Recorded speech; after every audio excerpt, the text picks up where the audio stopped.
सैयदना इमाम हुसैन शहीद करबला, इमाम आली मकाम सिब्ते रसूल रदी अल्लाह तआला अन्हु व अर्ज़ाहु अन्ना, जब मदीने तैयबा में थे और आपको यजीद ने बैत के लिए इसरार किया, और जानते हैं मदीने का गवर्नर वलीद बिन उक़बा इमाम हुसैन को अपने घर में बुलाया और रात के वक्त कहा कि आप यजीद की बैत कर लें, सब ठीक हो जाएगा।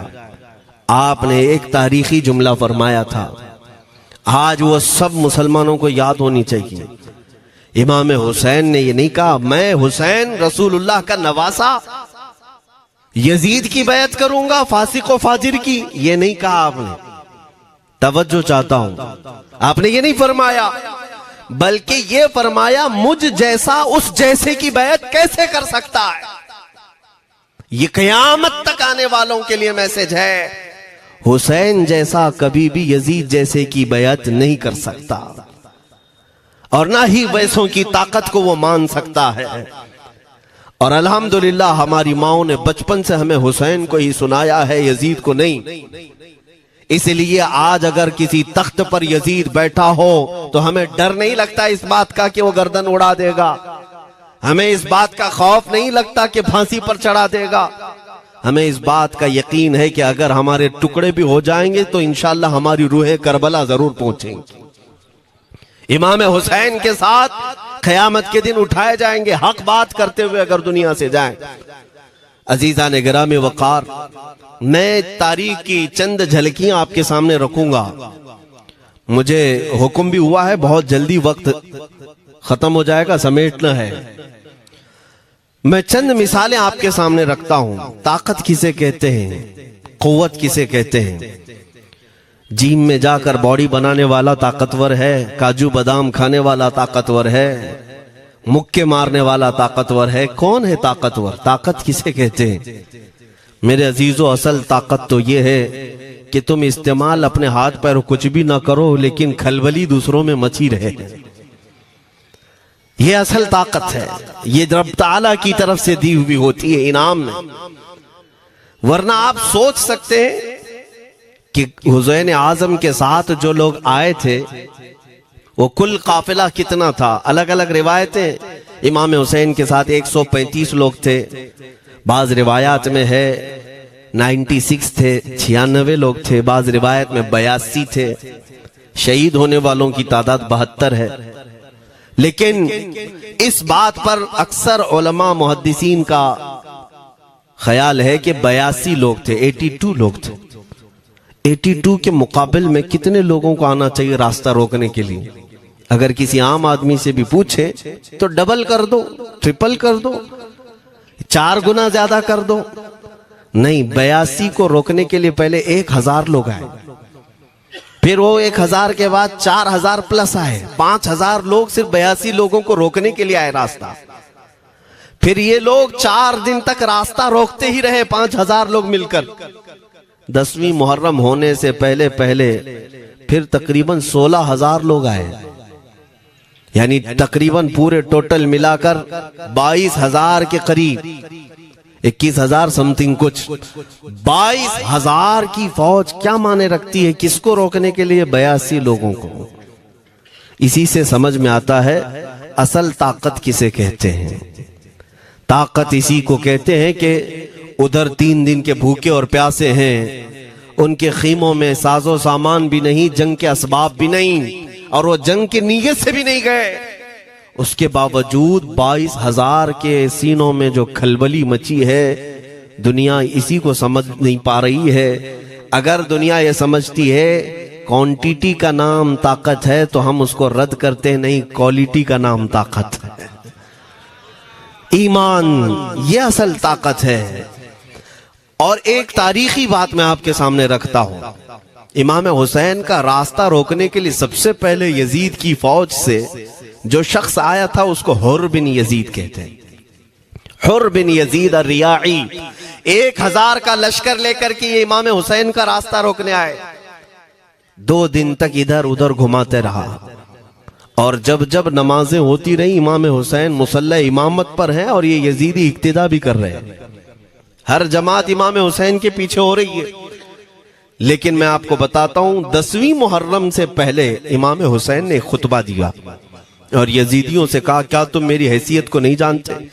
मैं फातिमा जहरा का बेटा हूं, हैदर कर्रार का नूर नजर हूं, रसूलुल्लाह का नवासा हूं। मेरी निस्बतें क्या तुम्हें नहीं मालूम? तुम मेरे खून से अपने हाथों को न रंगो।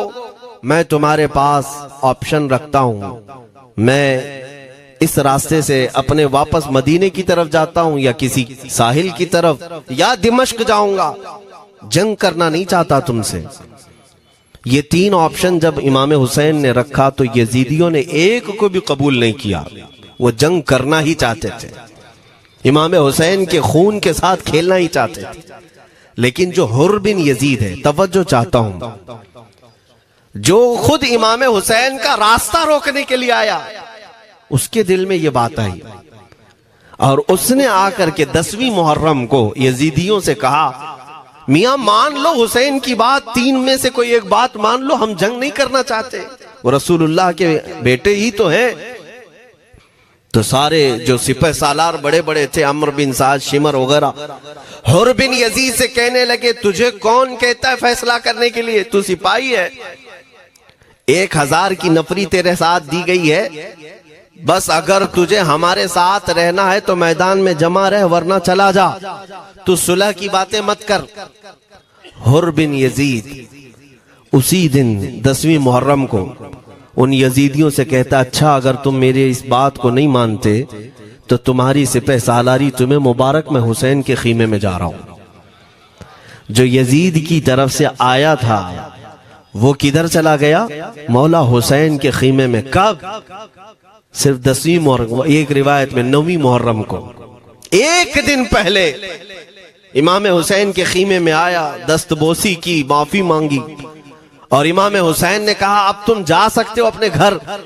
हुर बिन यजीद ने कहा, मैं उस वक्त तक अब आपका साथ नहीं छोड़ूंगा जब तक मेरे जिस्म में आखिरी सांस बाकी रहे, मैं आपके साथ रहूंगा। अब इमाम हुसैन की वफादारी में आने वाला कौन था? इसलिए मैं आपको एक चीज दे जाता हूं मेरे अजीजों, अल्लाह अज़्ज़ वजल की कुदरत के फैसले हैं, वो जब चाहता है कहीं से भी किसी को हिदायत अता फरमाता है। वो बातिल कुव्वतों के मौजूद पलने वाला बच्चा भी कभी रब तबारक व तआला हिदायत देता है, उसे आलिम बनाता है, और कभी काबे की छांव में पलने वाले को मौला अबू जहल भी बनाता है, गुमराह कर देता है। हुर बिन यजीद मौला हुसैन के पास आ गए। जो बात मुझे कहनी है उसके लिए मुझे इतना वाकया बयान करना पड़ा है। मैं असल पॉइंट की तरफ आता हूं, क्यों मैं ये बयान कर रहा हूं। जब 10वीं मुहर्रम को जंग शुरू हुई, अम्र बिन साद ने तीर चलाया, तो जानते हैं खीमा हुसैन की तरफ से सबसे पहले मैदान में उतरने वाला यही हुर बिन यजीद ही, यही उतरे अपने घोड़े पर सवार होकर उन्हीं यजीदियों से लड़ने के लिए जिनकी फौज में ये आए थे, उनके मुकाबले में लड़ने के लिए गए। और जब लड़ने की इब्तिदा हुई, सुबह से दोपहर के करीब तक वो लड़ते रहे, जवाल तक। अब जो बात कहना है तवज्जो से सुनो। हुर बिन यजीद ने सुबह से लड़ाई की, बहुतों ने वहां पर मैदान जंग में मुकाबला आराइयां की हैं, लेकिन हुर बिन यजीद की जो लड़ाई है वो तारीख में लिखी हुई। आज उन्होंने यजीदियों के साथ जो जंग किया, कई घंटे जंग करने के बाद, जानते हैं तन्हा हुर बिन यजीद ने 120 यजीदियों को कत्ल किया। 120 की तादाद, एक घोड़सवार एक ही है, 120 को मार गिराया। उसके बाद जामे शहादत नोश किया। मैं तारीख पढ़ रहा था, वहीं पर हमने किताब को रोक दी। बहुत सारे लोग करबला के वाकयात में इमाम हुसैन के खानदान के बच्चों के शहादत तो बयान करते हैं, उनके जिस्म कट गए, उनके ऊपर घोड़े दौड़ाए गए, लेकिन तुम ये नहीं जानते कि हुसैनी शहजादों ने बातिल कुव्वतों के कैसे छक्के छुड़ाए थे। एक एक जवान ने मुकाबिल में आने वालों को उनकी औकात कैसे याद दिलाई थी। अब सुनो, हुर बिन यजीद 120 को मार गिरा सकते हैं, वो भी एक दिन पहले खीमा हुसैन में आने वाला, एक दिन पहले खीमा हुसैन में आने वाला। बात समझ में आ रही है? अभी जो एक दिन पहले खीमा हुसैन में आ जाए उसकी ताकत का हाल ये है, जो पैदाइशी हुसैनी हो उसकी ताकत का हाल क्या हो। मेरे अजीजों, ताकत किसे कहते ये समझो।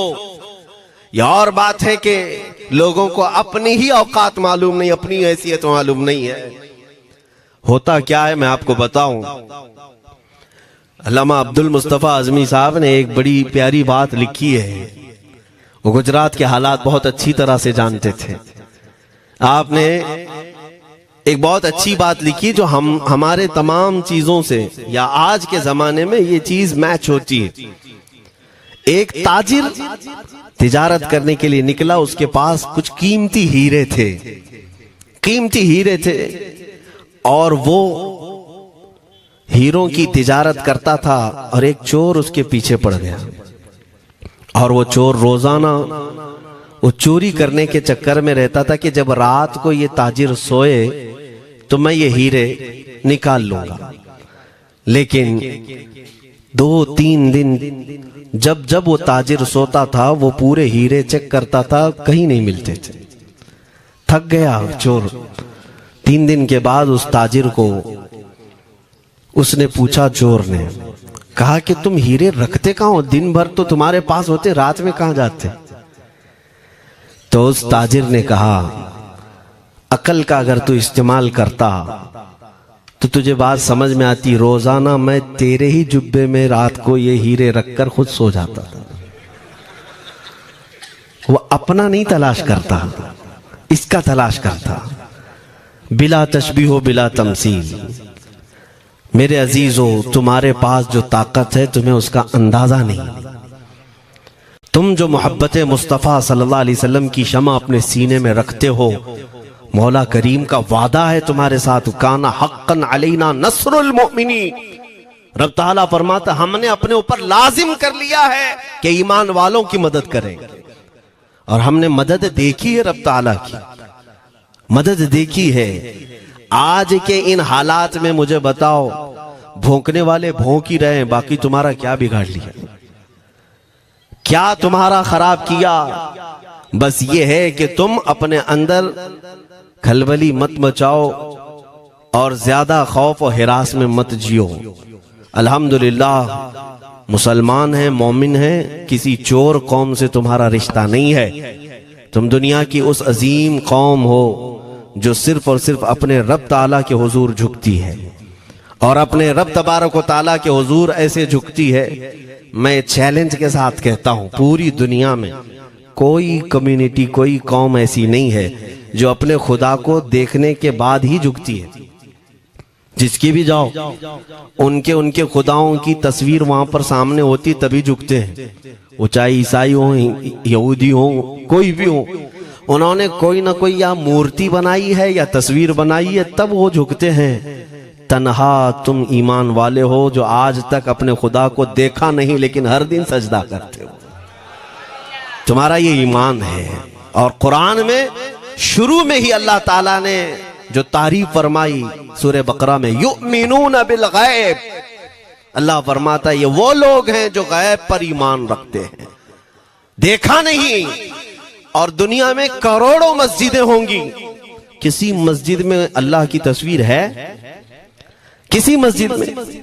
और या तुम्हें सलातो सलाम पढ़ने के लिए मेरे आका की तस्वीर देखने की जरूरत है?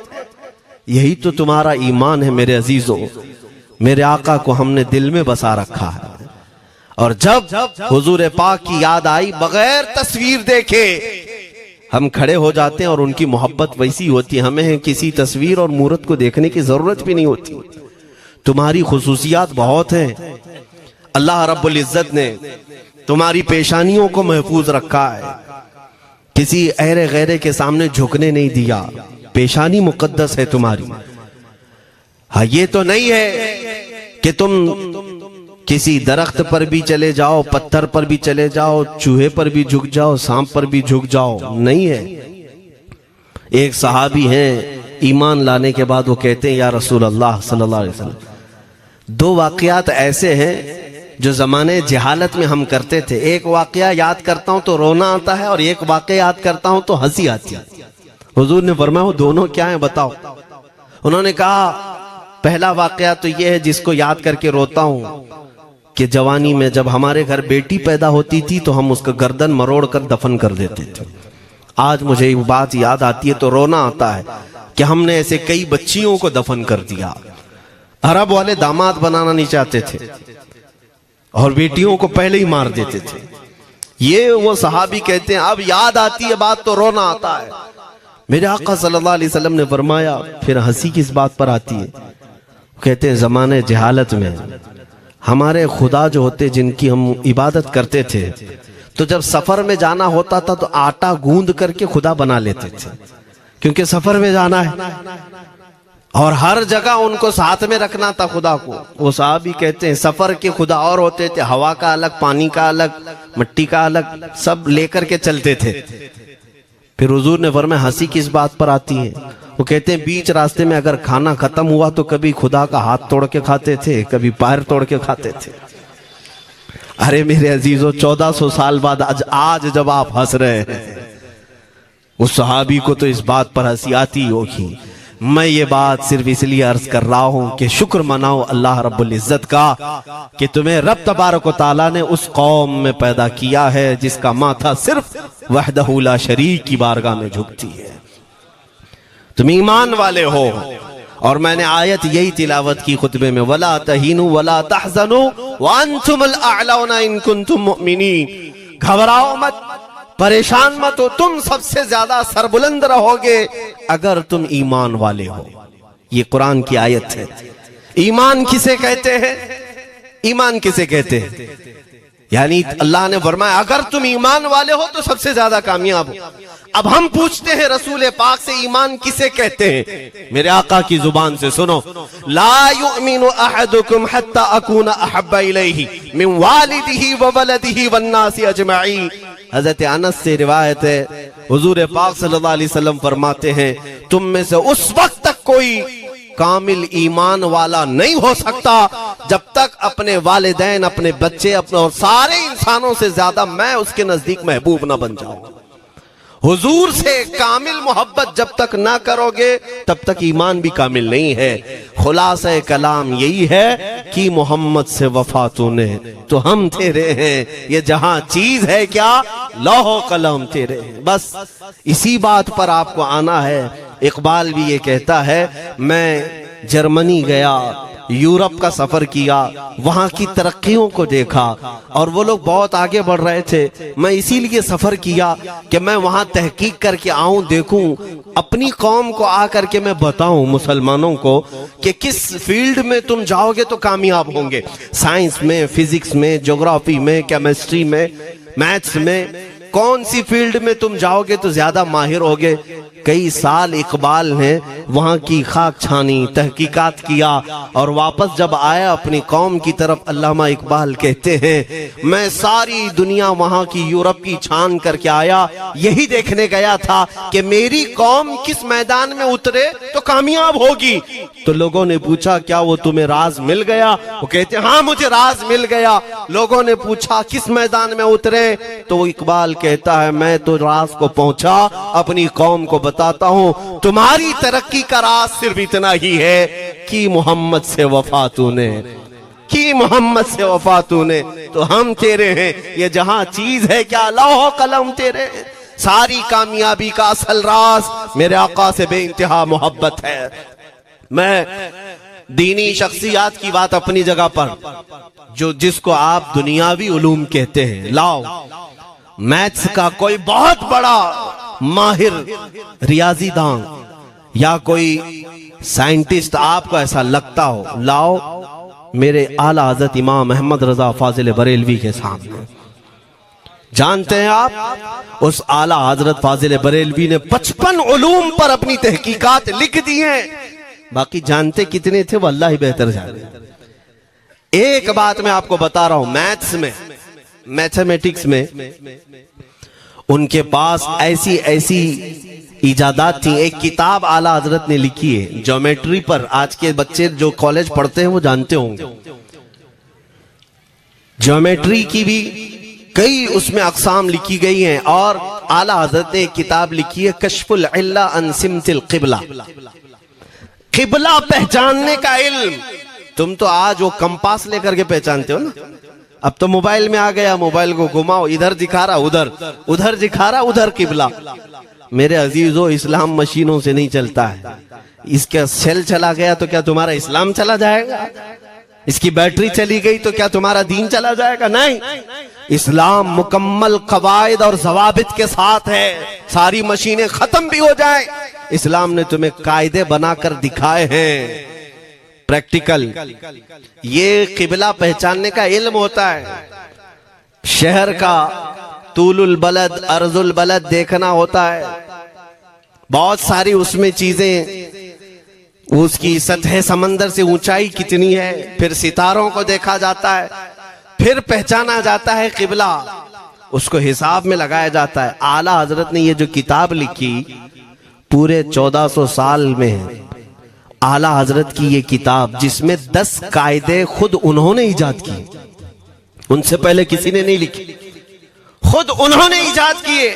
और उसके बाद आला हजरत ने चैलेंज के साथ कहा कि मैंने, फकीर ने ये 10 कायदे इजाद किए हैं, इस पर कोई अमल करके क़िबला पहचानना चाहे तो उस पर अमल करके खड़ा हो जाए। अगर हिजाबात हटा दिए जाएं तो काबा उसकी नाक के सामने होगा।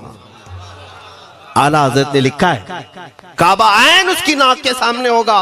परफेक्ट कायदे उन्होंने लिखे। ये कायदे कहां से आए? हिसाब, मैथमेटिक्स।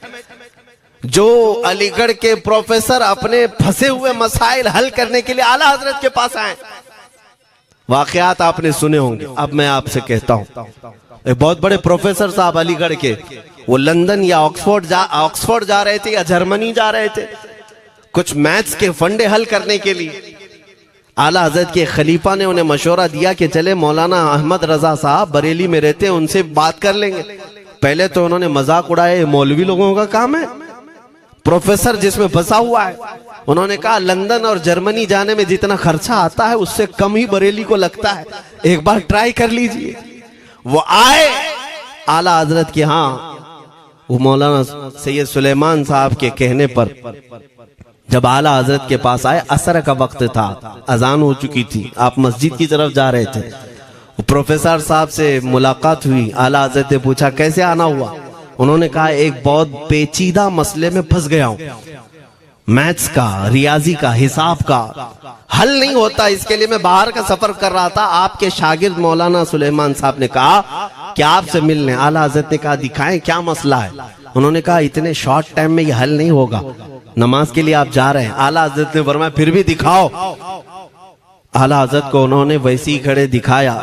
देखते ही आला हजरत ने उंगलियां रखी और कहा इसका यहां से, इसका यहां से, फलां का यहां से, इस तरह आप लगा करके देख ले, मैं असर की नमाज से फारिग होकर आता हूं। वो प्रोफेसर साहब कहते हैं उन्होंने चुटकियों में यूं हल किया, मैं जब बैठ करके उस मसले को लगाया तो तुरंत 2 मिनट में वो मसला हल हो गया। अब जिसके लिए मैं ये वाकया अर्ज कर रहा हूं सुनो। वो हैरत में आंखें फटी फटी रह गई उस प्रोफेसर साहब की। उधर नमाज होने के बाद आए आला हजरत, तो वो अश करने लगे। कहा मौलाना साहब मैं पहली मर्तबा देख रहा हूं कि मदरसे का कोई मौलवी मैथ्स के इतने टफ फंडे को हल कर लेता हो। मौलाना ये तो बताएं ये रियाजी और ये मैथ्स के मसले आपने किससे सीखे? कौन है आपको? किस कॉलेज में, किस यूनिवर्सिटी से आपने सनद हासिल की है? यही मुझे कहना है मेरे से। अब आला हजरत का जवाब सुनो। कहते हैं जनाब मैंने अपने वालिद से सिर्फ प्लस माइनस और मल्टीपल के मसले सीखे, जमा, नफी और ज़रब हमारे वालिद साहब ने बस इतना ही सिखाया। और उस वक्त बचपन में मुझे मंतिक, फलसफा, ये सब किताबें पढ़ने का शौक था। मैं हिसाब के, ज्योमेट्री के ये किताबें लेकर बैठा। मेरे वालिद आए, देखा, पूछा अहमद रजा क्या पढ़ रहे हो? मैंने दिखाया ये मंतिक है, फलसफा है या हिसाब की किताबें हैं। मेरे वालिद ने वो किताबें अपने हाथ में ले ली और कहा, जा रसूलुल्लाह की हदीसें पढ़, सदक़े में सारे इल्म दे दिए जाएंगे। आला हज़रत फरमाते हैं, उसके बाद मैंने अपनी जिंदगी मेरे मुस्तफा के कदमों में लगा दी। ये जो आप देख रहे हैं ये मेरे मुस्तफा के कदमों से छन कर मुझे मिला है। बस बात समझ जाओ, ताकत इसी को कहते हैं। नबी पाक सल्लल्लाहु ताला अलैहि वसल्लम से बेइंतहा मोहब्बत करने वाला वो दुनिया के किसी मैदान में भी तन्हा नहीं होता, तन्हा नहीं होता। अजीजा ने गिरामी वक़ार, मैं इस बात की तरफ आपको ले जाता हूं। एक सहाबी हजरत सलमा बिन अकवा रदियल्लाहु ताला, इनको राजिलु रसूलिल्लाह कहा जाता है। हुजूर सल्लल्लाहु अलैहि वसल्लम के ऐसे सिपाही जितने गज़वात में गए, जितनी जंगों में गए, कभी घोड़े पर नहीं बैठे, पैदल। और वह ऐसा पैदल चलते थे कि कोई घोड़ा भी उनके साथ नहीं पकड़ पाता उनको जब वो भागते थे। घोड़ा भी अपनी तेज रफ्तारी के बावजूद उन्हें नहीं पकड़ पाता। उनको वो लक़ब मिला था राजिलु रसूलिल्लाह, चल करके सफर करने वाला रसूलुल्लाह का सिपाही। एक बार ऐसा हुआ, एक बनु कार्रा का शख्स जिसका नाम अब्दुर्रहमान है, ये मुनाफिक था, खबीस था। इसने तकरीबन 400 लोगों को जमा किया, अपने हम मिजाज लोगों को, और मदीने पर रात के वक्त एक बगीचे पर हमला किया, पूरे बगीचे को आग लगा दिया। और उसके बाद फिर जो खजूरें थी वहां से सब लूट लिया, लूट करके अपने घोड़ों पर रख लिया और निकल पड़ा। उस वक्त सिवाय हजरत सलमा बिन अकवा के कोई नहीं था। उधर 400 लोग लूट मार कर रहे हैं और खजूरें जमा कर रहे हैं, और ये तन्हा साहबी। इस साहबी का हाल ये है, घोड़ा भी नहीं होता था कभी नहीं। अब इनको जलाल आया कि मेरे मुस्तफा के शहर की एक खजूर भी मैं बाहर जाने नहीं दूंगा जो चोरी करके जा रहा है। उसके बाद आपने पीछा करना शुरू किया। और हकीकत देखें, आप जब हदीस पढ़ेंगे, आला हजरत ने अल मलफूज में भी इसको नकल फरमाया। जब तक मैं ये हदीस पढ़ रहा था, इतनी हंसी भी आती है और उनकी इस बहादुरी पर दिल खिल जाता है और सीना चौड़ा होता है कि वो अकेले किस बात पर भाग रहे थे। उनके पीछे 400 लोगों के पीछे भाग रहे। अच्छा, कोई ये कहे कि नादान आदमी है, 400 लोगों को नहीं देख रहा, अकेला भाग रहा है। हो सकता है इनको कोई कह दिया हो, लेकिन मुझे हैरत उन 400 पर हो रही है जो एक से डर के भाग भी रहे थे। वो भी भाग रहे हैं, एक दौड़ा रहा है और 400 भाग रहे हैं। वह अब्दुर्रहमान कार्रा का रहने वाला कारी भागा जा रहा है और सबसे कह रहा है, सलमा बिन अकवा से अपनी अपनी जान बचा लो। इसीलिए मैं कहता हूं ये बुज़दिल कौमें हैं, मेरे मुस्तफा के गुलामों का मुकाबला करने की सकत नहीं रखती, जिसके सीने में इश्क़ मुस्तफा हो। 400 भागते रहे और ये भगाते रहे बहुत दूर तक। जब हज़रत सलमा बिन अकवा भागते थे तो घोड़े भी पीछे पड़ जाते, और आप जैसे जैसे कोई घोड़सवार आता उसकी टांग पकड़कर खींचते और उसकी गर्दन पर पैर रखते, फिर आगे निकल पड़ते थे। न जाने कितनों को उन्होंने तन्हा अपने हाथों से गिराया, कोई मुकाबला करने को तैयार नहीं। गिराते भी हैं और उनकी गिरी हुई खजूरें जमा भी करते हैं कि मुझे मदीने वापस ले जाना है। उस सहाबी को मैं पढ़ता हूं, अजीजा ने गिरामी खजूरें जमा करते रहे और उन्हें भगाते रहे।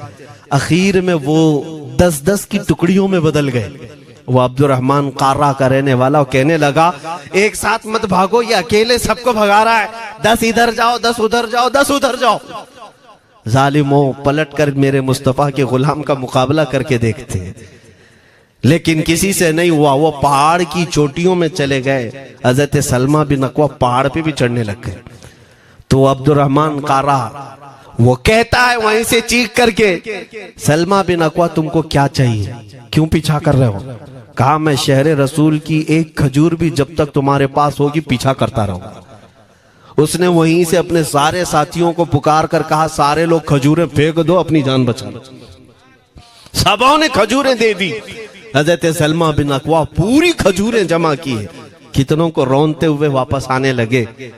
जानते हैं, एक सहाबी और है हजरत अबू कुतादा, जिनको फारिसु रसूलिल्लाह कहा जाता है।